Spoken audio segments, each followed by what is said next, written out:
बिस्मिल्लाहिर्रहमानिर्रहीम। अस्सलाम वालेकुम my YouTube family, welcome back to my channel.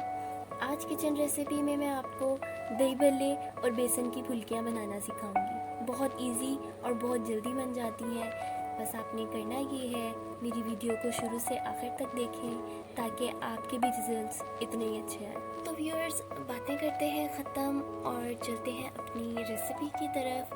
बेसन की फुल्कियों के लिए जो आपको मेन इंग्रेडिएंट चाहिए, मैंने 1 कप बेसन ले लिया था। इसके अंदर जितनी भी आप बाकी चीज़ें ऐड कर रहे हैं, मैं आपको 1 कप के हिसाब से उनकी क्वांटिटी बताऊंगी।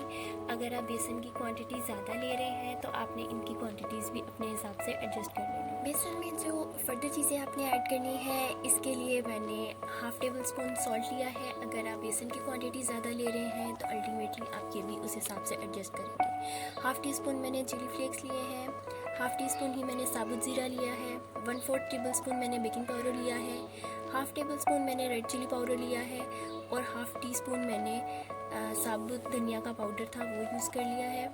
मेरे पास हरा धनिया नहीं था तो मैंने हरा धनिया सूखा हुआ था, मैंने वो ऐड किया है। अब इन सारी चीज़ों को हमने अच्छे से मिक्स कर लेना है। सारे ड्राई इंग्रेडिएंट्स को मैंने पहले मिक्स किया है। इसके बाद हम इसमें पानी ऐड करेंगे ताकि ये एक मिक्सचर सा बन जाए, स्मूथ सा। आपने इसको एकदम से पतला नहीं कर लेना, थोड़ा थोड़ा करके आपने इसमें पानी ऐड करना है।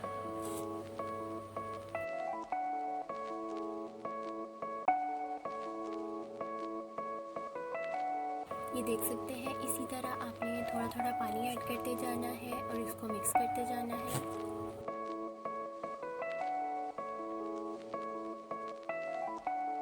ये मैं आपको कंसिस्टेंसी चेक करा रही थी कि ऐसी कंसिस्टेंसी हमें चाहिए जब हमने इसको फ्राई करना है। तो अभी हम इसको कुछ देर रेस्ट देंगे, तो इसके लिए मैं इसको थोड़ा सा और पतला करूँगी। ये देख सकते हैं, अब ये पतला हो गया है। अब आपने इसको कवर करके 15 से 20 मिनट के लिए रख देना है और फिर हम इसको फ्राई करेंगे। जब ऑयल अच्छे से गर्म हो जाए तो तब आपने इसमें बेसन ऐड करते जाना है और इसकी फुल्कियाँ बना लेनी है। ये देख सकते हैं, थोड़ा थोड़ा आपने बेसन ऐड करके इसकी फुल्कियाँ बना लेनी है। ये इतनी गोल नहीं बनती क्योंकि बेसन थोड़ा पतला होता है। आपने इसको तब तक फ्राई करना है जब तक कि अच्छी सी गोल्डन ब्राउन ना हो जाए। इसको मैंने डिश पे निकाल लिया था। अब आपने इसको 15 से 20 मिनट के लिए पानी में सोक करके रख देना है। ये देख सकते हैं, ये मैंने 15 से 20 मिनट के बाद निकाली थी और ये काफ़ी हद तक फूल गई है। इसका वॉल्यूम देख सकते हैं आप। अब हमने दही लेनी है। मैंने 2 कप दही ली थी, उसको अच्छे से फेंट के इसमें मैंने आधा कप दूध ऐड कर दिया था।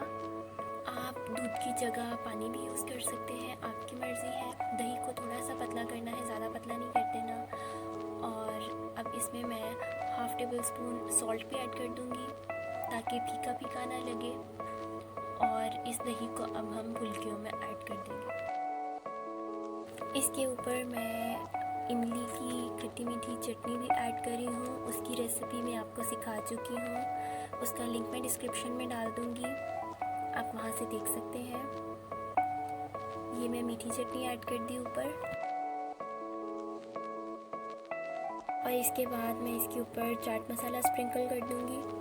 अगर आपको चाट मसाले की रेसिपी चाहिए तो कमेंट में ज़रूर बताइएगा, मैं उसकी रेसिपी भी आपके साथ शेयर कर दूँगी। और ये मैंने ग्रीन चिली पेस्ट ऐड कर दिया है। जी व्यूअर्स, तो ये थी रेसिपी बेसन की फुल्कियों की, या आप इसको बेसन के दही बड़े भी कह सकते हैं। दही बड़े वैसे तो दाल के होते हैं, लेकिन अगर आप जल्दी बनाना चाहते हैं तो बेसन से भी बना सकते हैं और ये बहुत मज़े के लगते हैं। आप ज़रूर ट्राई करिएगा और अपने व्यूज़ हमसे ज़रूर शेयर करिएगा। तो अब हम चलते हैं अपनी दूसरी रेसिपी की तरफ। दूसरी रेसिपी चटपटे मसालेदार दही भल्ले। ये मैं आपको उन आम बल्लियों से बनाना सिखाऊंगी जो बाहर किसी भी शॉप से आपको मिल जाती हैं इजीली। ये मैंने तकरीबन आधा किलो बल्लियाँ ले ली थी और ये जो है गोल वाली बल्लियाँ नहीं है, दूसरी बल्लियाँ। तो इनको मैं तकरीबन आधे घंटे के लिए पानी में सोख करके रख दूँगी ताकि ये अच्छे से नरम हो जाए। तो ये देख सकते हैं, मैंने इसको पानी में डाल के रख दिया है।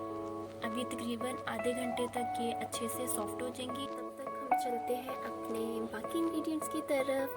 तो इसके लिए जो बाकी चीज़ें मैंने ली हैं, मैंने एक नॉर्मल साइज़ प्याज ली थी और उसको मैंने रिंग्स में काटा है गोल गोल, ठीक है। और एक नॉर्मल साइज़ प्याज ली थी और उसको मैंने लंबा स्लाइसिस में काटा है। हाफ कप मैंने बंद गोभी ली है। एक नॉर्मल साइज़ टमाटर लिया था और उसको भी मैंने स्लाइसिस में काट लिया। जी, तो हमारी बलियाँ हो गई थी सॉफ्ट, तो इनको मैंने डिश में निकाल लिया था। आप अगर इसको नीम गर्म पानी में सोक करेंगे तो ये जल्दी हो जाएंगी। और इसके साथ मैंने आलू लिए थे तकरीबन 4 से 5 और इसको मैंने बॉईल कर लिया था और अब हम इसको स्लाइसिस में काट के वो भी बलियों में ऐड कर देंगे। तो व्यूअर्स, अब होने लगा है मैजिक। तो ये देख सकते हैं आलू भी ऐड हो गए और ये जी हमारी बाकी चीज़ें भी ऐड हो गई। मैंने इसमें 2 से 3 हरी मिर्चें थी, वो भी मैंने काट के ऐड कर दी थी इसमें। अब हम इसमें दही भी ऐड कर देंगे। आपको पता ही है मेरा काम दही बल्लों में चीज़ें ऐड करते जाओ और बस मिक्स करते जाओ, मिक्स करते जाओ, मिक्स करते जाओ। और इसको मैंने ऊपर से लेयर कर दिया था पापड़ी के साथ और मीठी चटनी के साथ। जो अनियन हमने रिंग्स में काटे थे, आप उनके साथ इसको गार्निश कर सकते हैं। ऊपर से हरी चटनी के साथ कर सकते हैं, मीठी चटनी के साथ कर सकते हैं। जो भी आपको अच्छा लगे, जो आपको इजीली अवेलेबल हो, आप उसके साथ इसको गार्निश कर सकते हैं।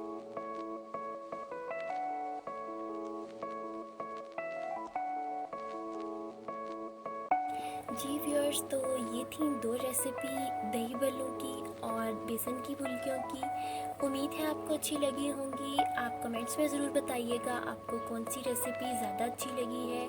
आप ट्राई भी करें और अपने व्यूज़ हमसे ज़रूर शेयर करें। ईद आ रही है, रमज़ान ख़त्म होने को है, रमज़ान में भी ट्राई करें, ईद पे भी करें, ईद के बाद भी करें। दही बल्ले तो चीज़ ही ऐसी है कि जैसा भी इवेंट हो वो बेचारे सेट हो जाते हैं।